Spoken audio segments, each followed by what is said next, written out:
Welcome to TYT. I'm Anna Kasparian. I'm back from vacation. But Cenk is not here. I don't think he's on vacation. And it's okay, because we have an awesome panel ahead for you guys. Nando Vila joins us. You all know him. Yeah. He's awesome. Aww. And David Dayen, who I don't believe has been on TYT's main show yet. I don't think so. You are the executive editor of The American Prospect. You've written for The Intercept, various other publications. It's really nice having you. It's great to be here, thank you. So later on in the show, we're gonna talk a little bit about the California Democratic Convention. We have some exclusive video for you guys, and you wrote a piece on it, so I'm really looking forward to that conversation. Yeah, I was there all weekend in San Francisco, so yeah, plenty to talk about. Oh my gosh, yeah, a lot of people getting booed while they're giving their speeches. Right. We'll have that video for you as well. But without further ado, let me give you a few important announcements before we get to the stories. The rally that Cenk is gonna do, the Revolution Rally in Des Moines, Iowa, is only a few days away. You can join Cenk this Saturday at Franklin Junior High, tentatively at 3 p.m. local time. Wear your TYT swag or anything black. And if you don't have any TYT swag, of course, you can go to shoptyt.com to get some. And then on Sunday, we're getting into our cars and driving to Cedar Rapids. Stay tuned for more details. So I'm not included in the we part of that equation. I'll be here. But it's exciting. I'm really looking forward to seeing what happens. And for tonight, we are gonna be covering Pete Buttigieg's town hall immediately after the main show. So he is having a town hall. Please check it out tonight at 8:05 p.m. Eastern Time, 5:05 p.m. Pacific. All right, let's get started. Donald Trump got confronted about calling Meghan Markle nasty and then proceeded to pretend as if he never called her nasty. The only thing is, it was kind of recorded in an interview that he did. Take a look. Are you sorry not to see her because she wasn't so nice about you during the campaign? I don't know if you saw that. I didn't know that, no. Yeah. I didn't know that. No, I hope she's okay. I did not know that, no. She said she'd move to Canada if you got elected. Turned out she moved to Britain. Well, that would be good. There are a lot of people moving here. So what can I say? No, I didn't know that she was nasty. All right, so he ends that with saying, I didn't know that she was nasty. That is his preferred word to describe women he disagrees with or women who criticize him, rightfully so. And so he got a little bit of backlash for it. And I don't know why he doesn't just own up to calling her nasty. It's not a big deal. Instead, he went in the other direction and he tweeted, I never called Meghan Markle nasty, made up by the fake news media, and they got caught cold. Will CNN, New York Times, and others apologize? Doubt it.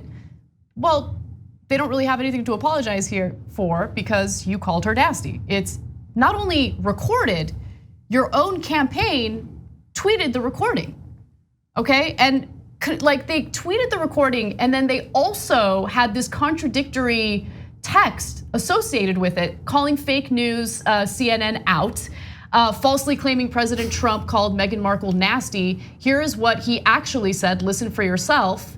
And if you listen for yourself, you'll hear him call her nasty. And then in a subsequent tweet, they put out this, the actual transcript, where the reporter asks, she said she'd move to Canada if you got elected. It turned out that she moved to Britain. And then Trump responds, there are a lot of people moving here to the US, which by the way isn't true. So what can I say? No, I didn't know that she was nasty. Okay, so this is like kind of a fun story, but there is a point to it. I wanna open it up to you guys and get your thoughts. You know, this is one of those like mind-numbing scandals of the Trump era, and that it really isn't a big deal. It shouldn't be a big deal. It's not anything of significant. I really couldn't care less what he thinks about Meghan Markle, a person who I don't think about ever. You know, people often ask me, like, you know, people that don't work in the media, they always ask me, you know, how can he get away with just lying like that? Like just outright, you know, we have the evidence, it's clear as day. How can he get away with just saying, no, I didn't say that? And you know, it really says a lot about our current media environment that the media does allow him to get away with it all the time. Who cares about this specific incident? But I think it's indicative of, you know, broader things in which, like, you know, they'll be like, they'll cover the sort of outrage over the controversy of him denying it as if it were, you know, two sides are equal. Yeah, exactly. Yes. Like you know, the people are mad at Trump for calling her nasty. He denies it. Okay, and there's a specific example that you actually shared with us. So let's go to graphic 5. And this is really the reason why I want to discuss the story, because I mean, we have people living in a complete alternate universe right now. You have the president who is very clearly lying on multiple occasions on a daily basis. And the media refuses to call him a liar when he's a liar. So let's look at ABC's tweet. They tweet out the following. Ahead of an official visit to the UK, President Trump pushed back against media reports that he called Meghan Markle, now the Duchess of Sussex, nasty in a recent interview. Who can know what the truth is? Yeah. It's impossible to know. Who can know what the truth is, David? You're a respected journalist. How would you handle this controversy? Shape of Earth, things differ, kind of thing. Yeah, this is actually kind of my nightmare, my social media nightmare, where I write a story and there's a link to it and nobody clicks the link, and someone says, "Well, you didn't talk about Bernie Sanders in that story," and the first word in the story is Bernie Sanders. It happens but all the time. They just don't click the link. He's banking on nobody clicking the video and actually hearing him be contradicted. And so, yeah, I mean, this is about closure. This is about two different universes that don't talk to each other and have different realities. Yeah. But what I worry about is we have this guy who's consistently lying. Right. People in the media, their main job, their only job, is to spread information and the actual truth to the masses, and they do the exact opposite, right? And look, I'm generalizing. There are, of course, some media outlets that are doing a great job in covering the Trump administration. Even within the media outlets that we criticize, there are incredible journalists who are doing amazing reports. But I think when you look at a surface level of the way this administration is covered, and this is a silly issue, we all agree it's a silly issue, but the same thing happens when it comes to issues that aren't silly, issues that do matter. When it comes to questions about whether or not Iran went after oil tankers, attacked oil tankers. You have the Trump administration arguing, oh, Iran did it. Iran definitely did it without providing any evidence as a way to persuade Americans to support an invasion of Iran, which is dangerous. And the only job of the media is to get to the bottom of the truth. Instead, they just regurgitate what the Trump administration says. Right, and this isn't limited to the Trump administration. Of We've course. seen this throughout the last 30, 40, 50 years, however long you want to draw the line. I mean, the Gulf of Tonkin incident is pretty much the same thing. It's about a particular type of sort of access journalism that regurgitates whatever comes out of a press office, and then does not, and then in this sort of seeming way of needing to be objective, does not take a stand on the side of the facts, but sort of teaches the controversy, and that's the problem. Yeah, there's covering important issues and telling the truth and talking about policy and all that stuff is difficult. It's more difficult than just kind of being the covering the kabuki theater of it all. Like that's easy. That's like anyone could do that. It's just as long as you just follow the news a little bit. So there's a huge bias in the media to try and avoid the difficult things because it does open you up for attacks from the right or from whoever. And when you just kind of cover the theater of it, it really is just the stakes are much lower, and outlets just feel much more secure. Like right now, I saw that the New York Times has a new policy in which they won't let their reporters go on like MSNBC or the Young Turks or anything like that to talk about their stories because of it's weird because they were all like rushing to go on our show. But it's about a fear of this backlash rather than a confidence in your own ability to tell the truth, right? They're more afraid of being criticized than of actually giving the public the information that the public needs. I'll just say that we do not have such a policy at the American Prospect. Okay, that's good. Yeah, I mean, I think that's a ridiculous policy, and it just to kind of buttress your point. I remember having a conversation in private, and I'm not going to name this person because it's unfair to him. It was in secret. It was a private conversation. But anyway, he works in journalism, in mainstream journalism, and he seems to be a fan of TYT. He recognized me immediately. I had no idea who he was, but he started owned. He started, well, yeah.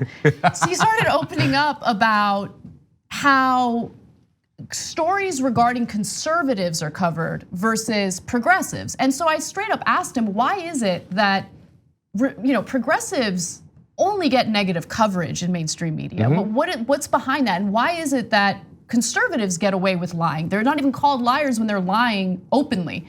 And he said something about how, well, conservatives are vicious when they feel like they've been wronged by the media. Right. And so there is a certain level of fear in telling the truth about one side, but there's no fear when it comes to smearing the other side. I mean, if you are basing your coverage on how vociferous the reaction is going to be after you report it, find a new line of work. Yeah. Exactly, yeah. All right, moving on to an incredible story by TYT Investigates.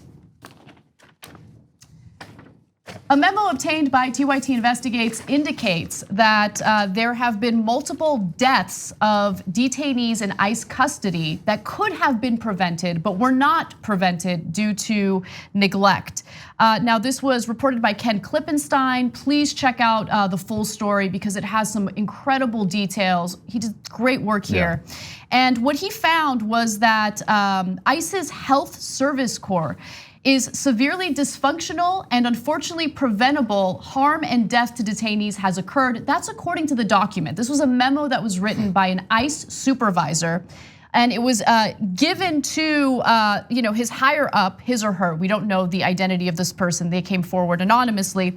Anyway, the ICE supervisor who was notified about this was Matthew Albence. And apparently Matthew Albence didn't really care too much about the issues that were listed in the memo. The memo obtained by TYT, bearing the subject line urgent matter, details over a dozen cases in which ICE allegedly failed to provide its detainees with proper medical care, including 2 which resulted in fatalities. Now, we've been covering the majority of fatalities that have occurred under the Trump administration, and it seems to be getting worse. Of course, the administration and border protection officials get very defensive. They say that they've done everything right.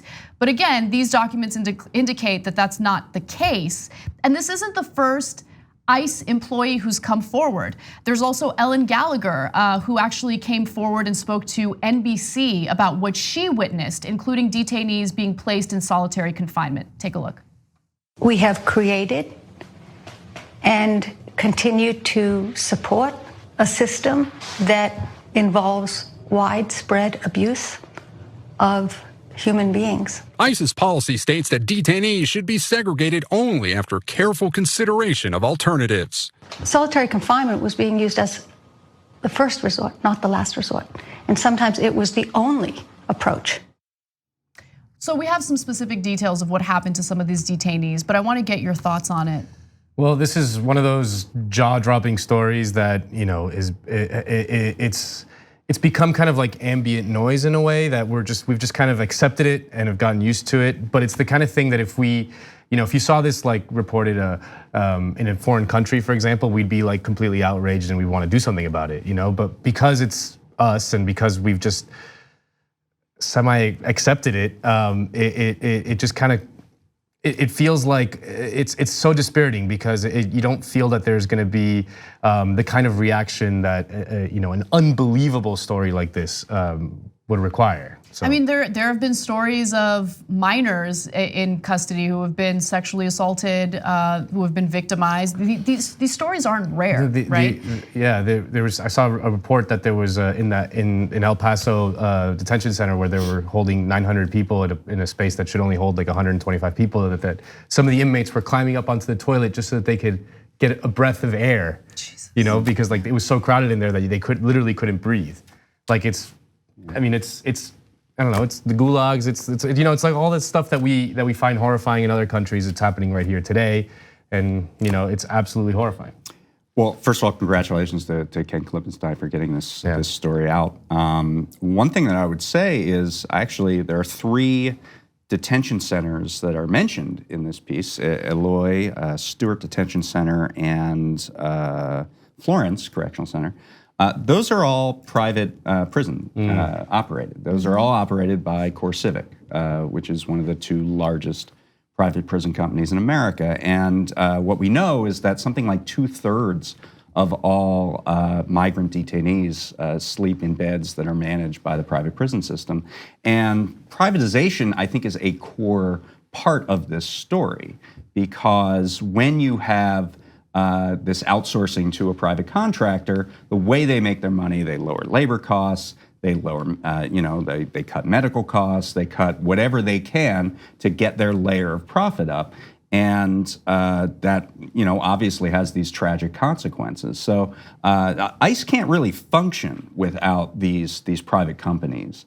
And to the extent there has been pushback, it's been from activists who have gone directly after these private corporations for collaborating with ICE.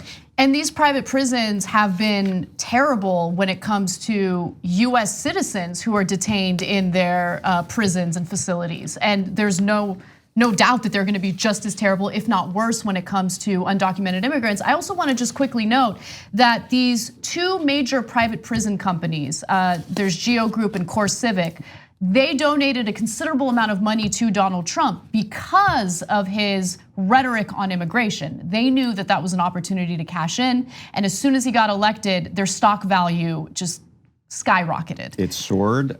They hired former aides to Jeff Sessions to lobby for them. They funded the inauguration. That's right. At the end of 2016, the government, the Obama administration, was actually pulling out not of immigration facilities, but federal prisons. They were trying to stop privatization of federal prisons. That policy was reversed. Mm-hmm. So this has been a real priority of the Trump administration to bring the private prison industry out of really a tailspin. And there is great work. I have written about this in these times. Great work being done by activists going after not just these private prison companies, but the companies who finance them, the banks. I love that. Yes, because the way that these particular companies operate, there is no way for them to continue without consistent financing. They have to buy properties, they have to finance their ongoing operations. And after a hearing with Alexandria Ocasio-Cortez in the Senate or the House Financial Services Committee, JP Morgan said that they would no longer bank with the private prison industry. Wells Fargo has pulled out, US Bank has pulled out. So there is some pressure being put not just on these companies, but on the financial sort of backstory behind these companies. It's incredible what can get accomplished when you have someone who's fighting for the right things. Yeah. Because I mean, she didn't have to do too much when it came to fighting back against these prisons. But you mentioned the private financing, which of course does happen. But where do they get the majority of their profit from? Well, of course, it's the federal government. Right. In this case, it's ICE. I mean, I don't remember the exact numbers, but it's in the billions of dollars what they've received from both ICE and DHS more generally. Exactly. So I want to just quickly outline a few of the specific cases that Ken Klippenstein put in his piece, because it gives you a sense of just how bad the neglect has been. So for instance, suicide victim Efrain De La Rosa could be saved, the memo says of the victim. The document goes on to state that ICE received a total of 12 significant event notification reports prior to his death depicting suicidal ideation and psychosis. Moreover, De La Rosa was not being treated with psychotropic medication. Instead, he was remanded in segregation or to segregation. De La Rosa's suicide closely mirrors the previous suicide of Joseph Jimenez at Stewart Detention Center. So unfortunately, he did commit suicide, and it could have been prevented. He wasn't given the drugs that he needed. There were warnings, but nothing was done. Another case referenced in the documents involves a detainee identified as a suicide risk having been prescribed an antihistamine at the Stewart Detention Center, because Benadryl will help you out. Right. In yet another case, a detainee was removed from respiratory isolation despite having tuberculosis, potentially putting other detainees at risk for infection. Another part of this is that when you have a facility run by a CoreCivic, they are not prescribing the medical services. They are subcontracting that out to another company who, and usually it's one of a few companies. Corizon is a big one, and there's another one that the name's escaping me. But so you have contracts upon contracts upon contracts, and that does a couple things. Number one, obviously each layer of profit has to come in on each private company that's doing that. And number two, it really hurts transparency because the subcontracting relationship does not have to be disclosed because that's not a direct contract with the federal government. So if CCA and Corizon have a relationship with one another, we can't see into that contract and we can't see what's going on. Sometimes we can't get this kind of information unless there's great journalism that actually pulls it out. Absolutely. And I think it's worth pointing out, like, you talk about these companies and, they sound like cartoon villains and they largely are. But it's important to understand that it is basically fundamentally impossible for there to be like a good private prison company, like an ethical private prison company, because the profit pressures are so great that if you try to be a good private prison company, imagine if you wanted to start one in your backyard. You would eventually but you would eventually find competition from some other private prison company that's willing to be more evil than you, and then they're going to get all the contracts. So the issue is privatization itself. Like you just cannot tolerate privatizations of things like prisons, of things like healthcare, of things like fire departments or police departments or anything like that. Like those are things that are absolutely should be a public responsibility and therefore run by some sort of government. Yeah, there shouldn't be a profit motive in putting people behind bars, and there is. And it's impacted Americans, and it doesn't really seem like anyone really cares. And now it's impacting these migrants, and they're dying as a result of that. And of course, the response to it has been incredibly lame, for lack of a better word, and just discouraging. Anyway, I leave you with that as we go to break. But when we come back, we have more news for you. I promise later on in the show, we're gonna have some fun. Brett's gonna come in and we're gonna dunk on Jared Kushner. Fun. An interview on HBO. And we're gonna also talk about the Democratic convention that took place in California. Don't miss it, we'll be right back. We hope you're enjoying this free clip from the Young Turks. If you wanna get the whole show and more exclusive content while supporting independent media, become a member at tyt.com/join today. In the meantime, enjoy this free segment. Hey guys, welcome back to TYT. Anna, Nando, and David with you. I want to read a few TYT lives. Alexis writes in and says, I feel like Anna Kasparian is going lighter in the hair color and I'm in love. Always love the blonde hair on Anna. Thank you. Yeah, I did go a little lighter. Go on vacation, dye your hair. I know. I'm gonna do that. Treat yourself. I'm gonna come back blonde after my vacation. Please Bleach blonde hair. Please don't do that. No? No, you look good with the brown hair. Let's keep it that way. Fine.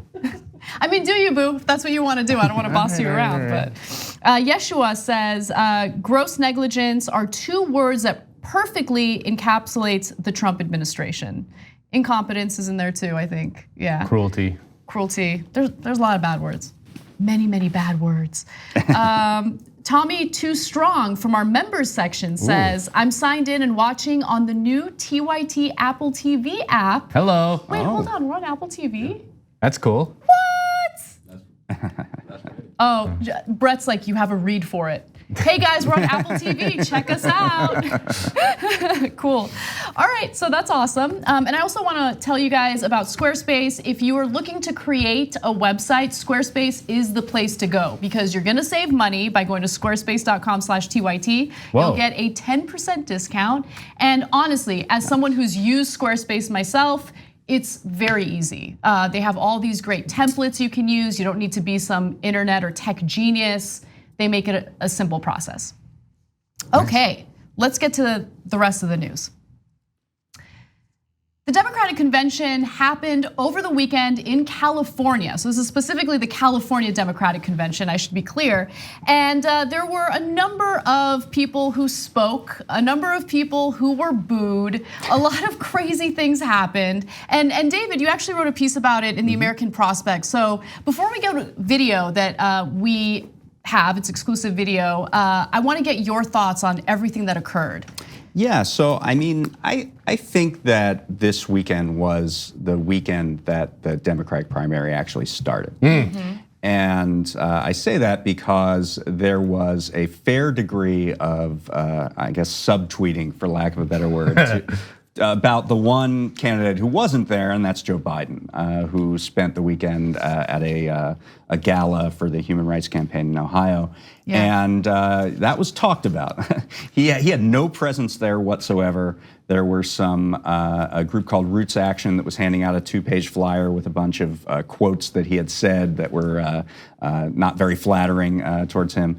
And people like Pete Buttigieg and Bernie Sanders and Elizabeth Warren really staked out the sort of argument that I feel like they're going to make for the next several months about Biden, which is we can't have sort of a restoration kind of return to normalcy or whatever it is that Biden is sort of putting forward, and that it has to be about more than just beating Trump.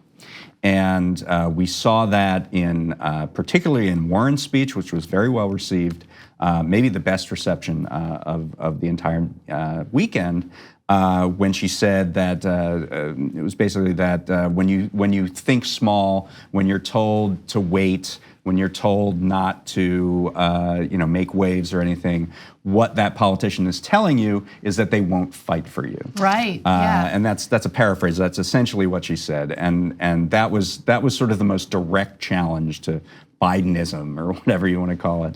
She actually even tweeted about it, so I want to share that with you.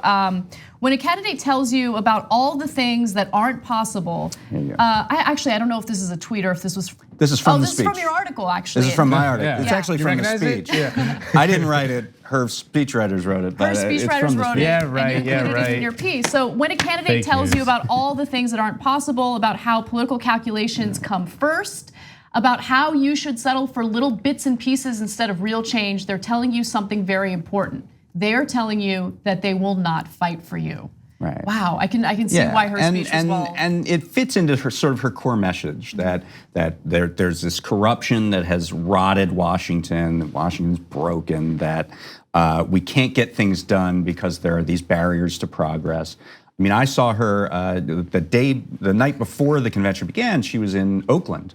Kamala Harris's hometown, 6,500 people in Oakland, her largest event of the entire campaign, and it was all sort of wrapped in this message around corruption, and this played very well with that. Interesting. So one of the criticisms that I see of Elizabeth Warren coming from progressives is that they have a tough time, and this is certainly not all progressives, but I hear it often, that they don't trust her, that they think that she has her roots in the Republican Party and conservatism.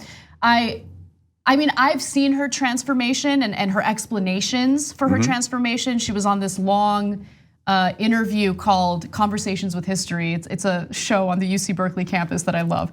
But anyway, she explained why she changed, and so I understand it. But what do you think? Do you think that she's playing up the progressivism, or do you think she's being sincere? I mean, I've written about Elizabeth Warren for a long, long time, and this is someone who I think showed who she's willing to fight for the first time she came to Washington, when she was trying to fight the bankruptcy bill that ended up making it harder for poor people who are down on their luck to file for bankruptcy.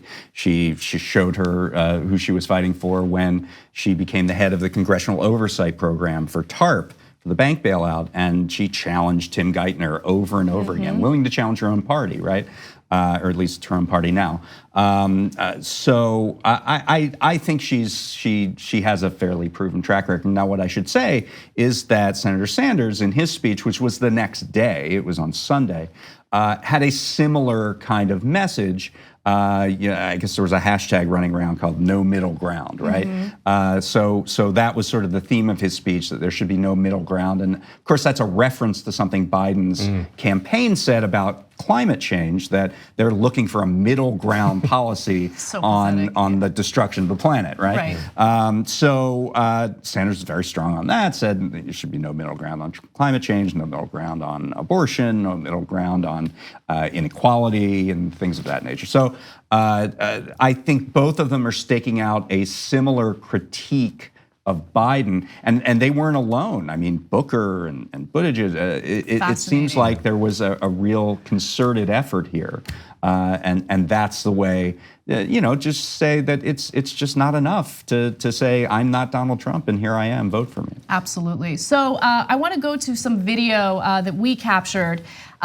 Specifically on the topic of getting money out of politics. Now, the economic issues raised by Warren and Sanders are of course important, but at the root of those issues is the corruption that we're seeing in Washington. And so Michael Schur, who went out there and interviewed several people, spoke to both Hickenlooper and Eric Swalwell about this issue. Let's start off with Hickenlooper. What did he have to say about it?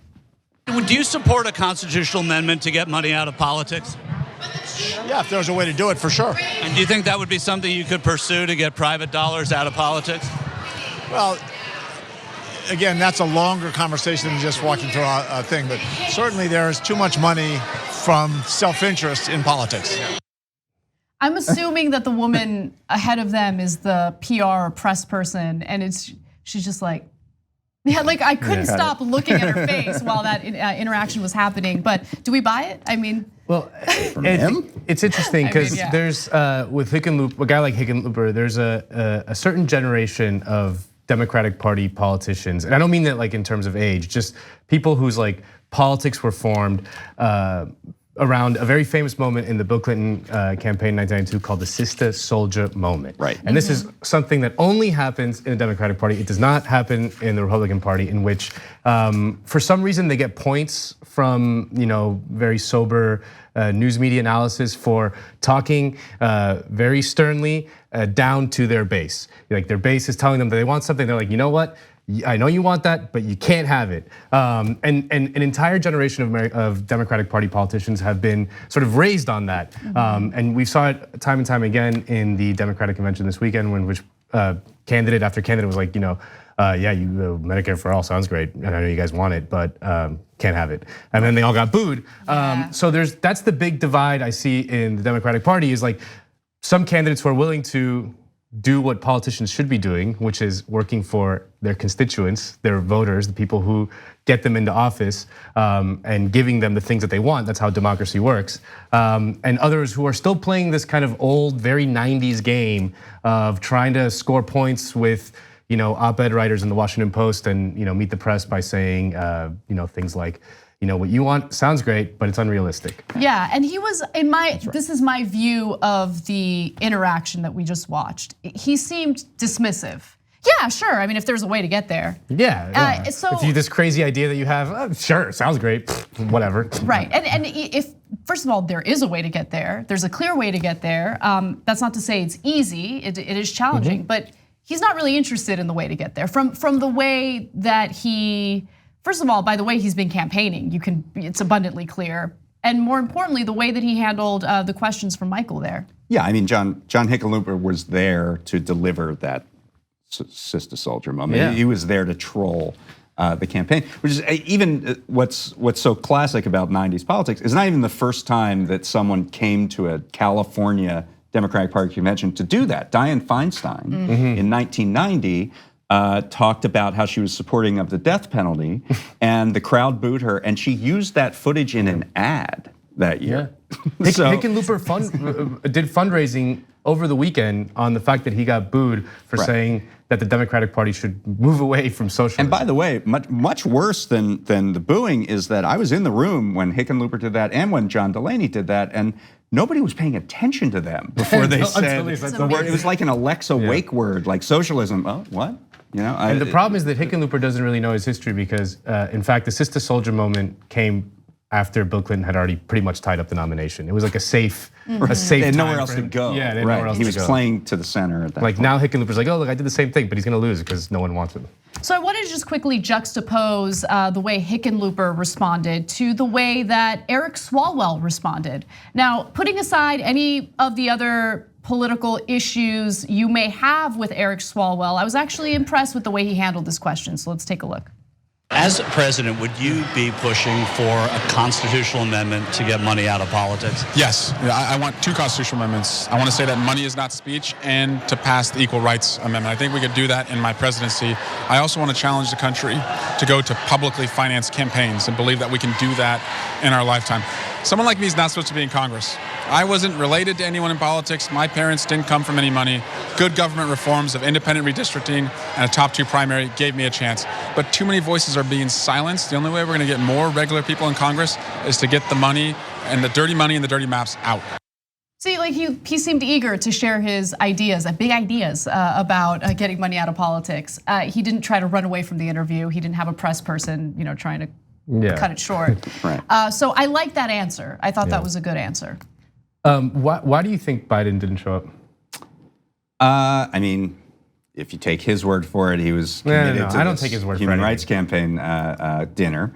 I think he probably didn't want the moment that John Hickenlooper and John Delaney, the other rich guy who got booed for like a full minute.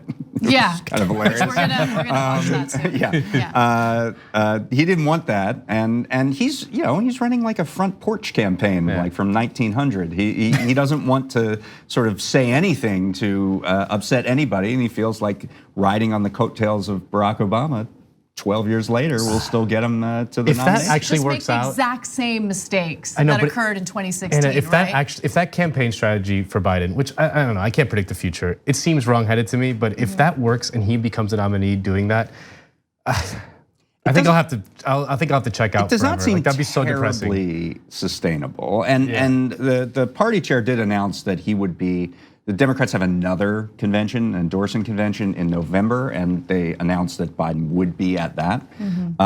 So, I mean, it's not sustainable for him to hide forever. He's doing it now to keep his poll numbers up, maybe, but at some point he's going to have to face a voter or two. I can't wait till the debates start. I am so eager to hear those debates. He doesn't like to get challenged, Biden.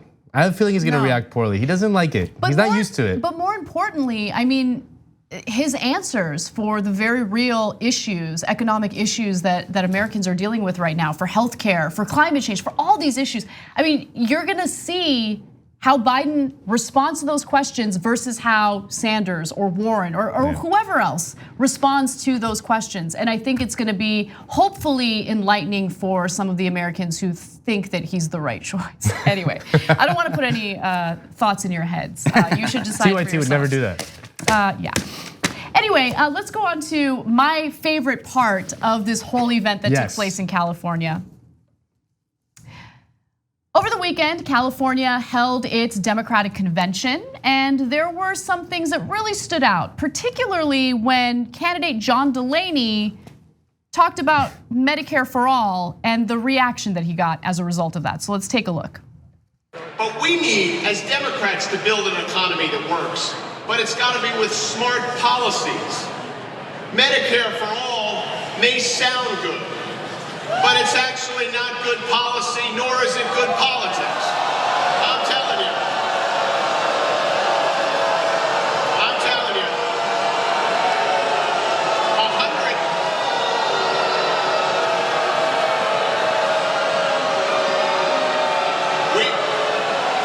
We should have universal health care.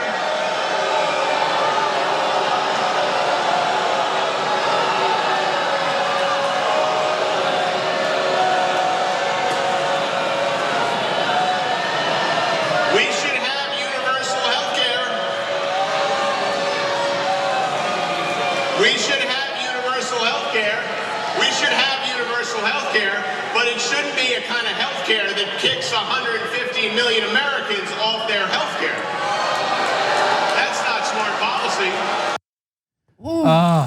You love it. You love it. You love it. So good. My favorite thing though, and I'm gonna do this ironically, like when I'm losing a debate with Jake or something, just do this. Yeah. You would Like never that's lose not a an debate with answer. Jake. You're Come failing on. miserably right now. And then at one point he kind of covers the mic. Yeah. Yeah. I love that. Anyway, thoughts. I gotta admit, I am a seasoned politics watcher. I am obsessed with the news. I look at it closely every single day. I had no idea who this guy was until before this moment. This is my introduction to John Delaney, and I'm very happy that this was the first taste of John Delaney that I've ever gotten, because I hope to never see him again. Welcome. So he's a former congressman. He's a 3-term guy who basically bought his seat. It's a safe seat in Maryland. Maryland, right? Yeah. So I was in the room for this. A lot of us in the media were up waiting to hear from Julian Castro, who went right before him. We're going to do a little gaggle with him. And Bernie was right before that. So, and this is Sunday. Party chair, there was an election, that was over. The room by the time Delaney gets up is like a third full. Oh, wow. I mean, there wasn't really anybody there, right? He was the 14th of 14 candidates to speak. And as I said, nobody was really paying much attention until he said Medicare for all. People like, Alexa turned on Medicare for all. And you hear people go, woo, Medicare for all, right before.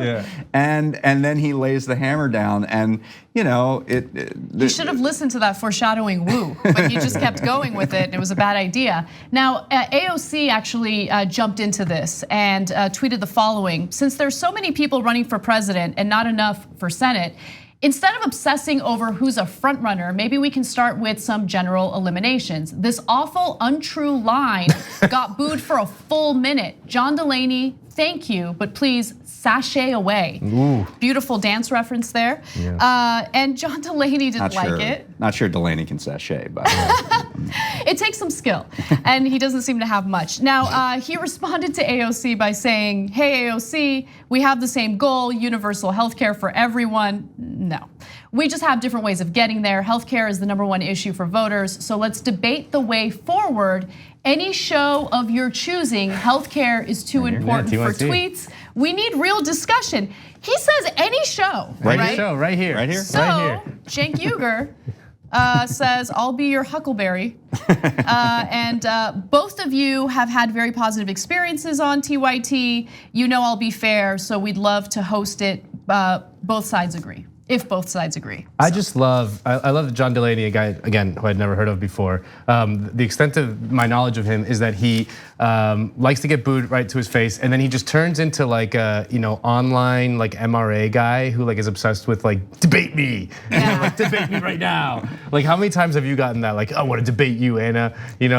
It's actually really funny because of course the whole debate me meme began with Shapiro challenging AOC to a debate and getting really aggressive with it. In the last Politicon, I was like begging him to debate and he wouldn't do it. So I actually don't get that too often. And if you're a conservative who wants to debate me, let's debate. I mean, I have no problem debating, but it is kind of like creepy how aggressive they get with it. Anyway, so I want to just quickly make a point before we end this story about how it wasn't just Medicare for all that got booed. The issue of socialism overall, right? The very issue that we hear the press fearmonger about consistently was brought up. And honestly, the reaction was surprising to me. I didn't expect this. So here is Hickenlooper fearmongering about socialism. Just pay attention to the reaction from the crowd. We must address the divisions that are tearing us apart. We must tackle the kitchen table challenges facing Americans. But let me be clear. If we want to beat Donald Trump and achieve big progressive goals, socialism is not the answer. I was reelected in a purple state in 2014, one of the worst years for Democrats in a quarter century.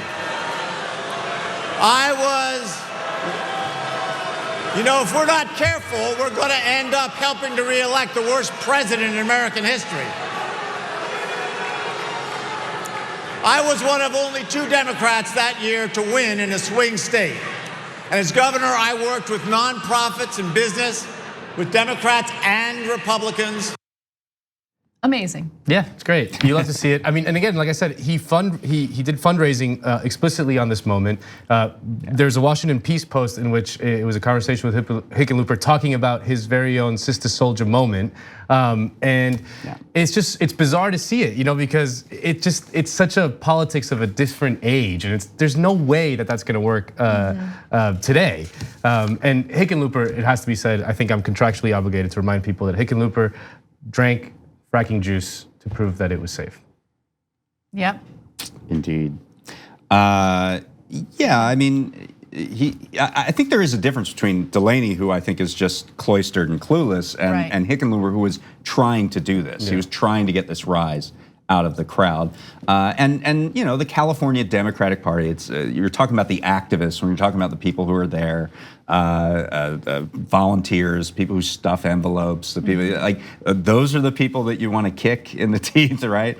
But they're famously pretty progressive group. Although, I mean, these are also people who were appointed by elected officials. You know, there's a bit of a mix there, and so to see them, I think there's just a general antipathy to you know, eating your own here, right? You know, left punching, And I just, what was demonstrated in that clip was the old tactic that apparently some Democrats haven't realized is an old tactic that no one's buying anymore, which is you need to do what I think is right, because if you don't, well then Trump is gonna get reelected. Trump is gonna get reelected. Like the fear mongering about Trump getting reelected, the big boogeyman, is not gonna play well with some portion of Democratic voters, and they just haven't caught on to that. Well, they tried that with every single election that I can remember. Right. You know, they used the big bad Republican, which they all are. Like they're all big bad Republican. I mean, Bush was awful. Bush was way worse than Trump.